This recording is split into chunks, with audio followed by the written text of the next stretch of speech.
ഈശോ മിശിഹായിൽ ഏറെ പ്രിയമുള്ളവരെ, ലൂക്കായുടെ സുവിശേഷം 1-ാം അധ്യായം 67 മുതൽ 79 വരെയുള്ള വാക്യങ്ങളാണ് നാം ഇന്ന് ധ്യാനിക്കുക.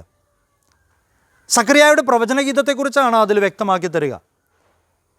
അതിൽ വ്യക്തമായിട്ടൊരു കാര്യം പറയുന്നുണ്ട്. എന്തിനു വേണ്ടിയിട്ടാണ് ദൈവം ശക്തനായ ഒരു രക്ഷകനെ ഉയർത്തിയത്? അതിനുള്ള ഉത്തരവും സക്കറിയായുടെ പ്രവചനഗീതത്തിൽ നമുക്ക് കാണാനായിട്ട് സാധിക്കും. അതിൽ പറയുന്നുണ്ട്, ശത്രുക്കളുടെ കൈകളിൽ നിന്ന് വിമോചിതരായി നിർഭയം പരിശുദ്ധിയിലും നീതിയിലും ദൈവത്തിൻ്റെ മുമ്പാകെ ശുശ്രൂഷ ചെയ്യുവാനായിട്ടുള്ള അനുഗ്രഹം നൽകാനുമായിട്ടാണ് അത് എന്ന്.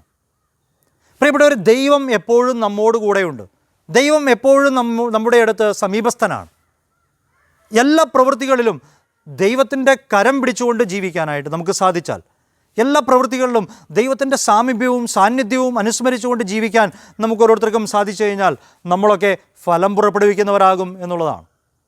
അതുകൊണ്ട് തന്നെ യോഹന്നാൻ്റെ സുവിശേഷം 15-ാം അധ്യായം 5-ാം വാക്യത്തിൽ പറയുന്നുണ്ട്, ആരെന്നിലും ഞാൻ അവനിലും വസിക്കുന്നുവോ അവൻ ഏറെ ഫലം പുറപ്പെടുവിക്കും.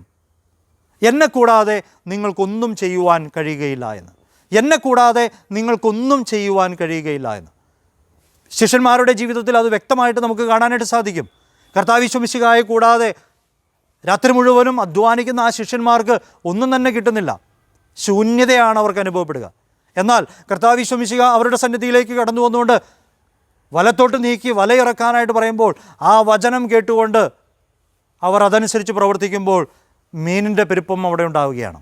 ജീവൻ്റെ സമൃദ്ധി അവർക്ക് അനുഭവിക്കാൻ സാധിക്കുന്നു.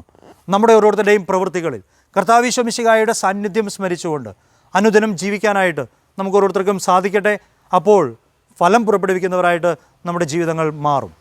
യോഹന്നാൻ്റെ സുവിശേഷം 15-ാം അധ്യായം 4-ാം വാക്യം നമ്മളെ ഓർമ്മിപ്പിക്കുന്നു, മുന്തിരിച്ചെടിയിൽ നിൽക്കാതെ ശാഖയ്ക്ക് സ്വയമേവ ഫലം പുറപ്പെടുവിക്കാൻ സാധിക്കാത്തതുപോലെ എന്നിൽ വസിക്കുന്നില്ലെങ്കിൽ നിങ്ങൾക്കും സാധിക്കുകയില്ല.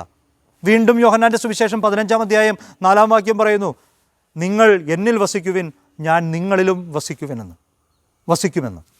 നമ്മുടെ ഓരോരുത്തരുടെയും അനുദിന ജീവിതത്തിൽ കർത്താവ് ഈശോ മിശിഹായോട് ചേർന്ന് ചരിക്കുവാനായിട്ട് നമുക്ക് ഓരോരുത്തർക്കും പരിശ്രമിക്കാം.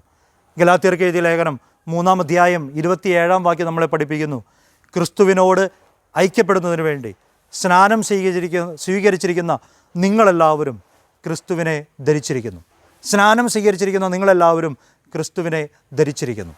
പ്രിയപ്പെട്ടവരെ, പരിശുദ്ധിയിലും നീതിയിലും നിർഭയം ദൈവത്തിൻ്റെ മുമ്പിൽ ശുശ്രൂഷ ചെയ്യുവാൻ നമുക്ക് ഓരോരുത്തർക്കും പരിശ്രമിക്കാം. പരിശുദ്ധി എന്ന് പറഞ്ഞു കഴിഞ്ഞാൽ ദൈവത്തിന് സമ്പൂർണ്ണമായി സമർപ്പിച്ചുകൊണ്ട് ദൈവം നമുക്ക് നൽകുന്ന ആ ദൗത്യങ്ങളും കടമകളും അതിൻ്റെ പൂർണ്ണതയിൽ നിർവഹിച്ചുകൊണ്ടുള്ള ജീവിതമാണ്. നീതിപൂർവമായിട്ടുള്ള ജീവിതമാണത്.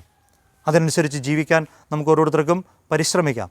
സർവശക്തനായ ദൈവം എപ്പോഴും നമ്മോട് കൂടെ ഉണ്ടാകട്ടെ. പിതാവിൻ്റെയും പുത്രൻ്റെയും പരിശുദ്ധാത്മാവിൻ്റെയും നാമത്തിൽ ആമേൻ.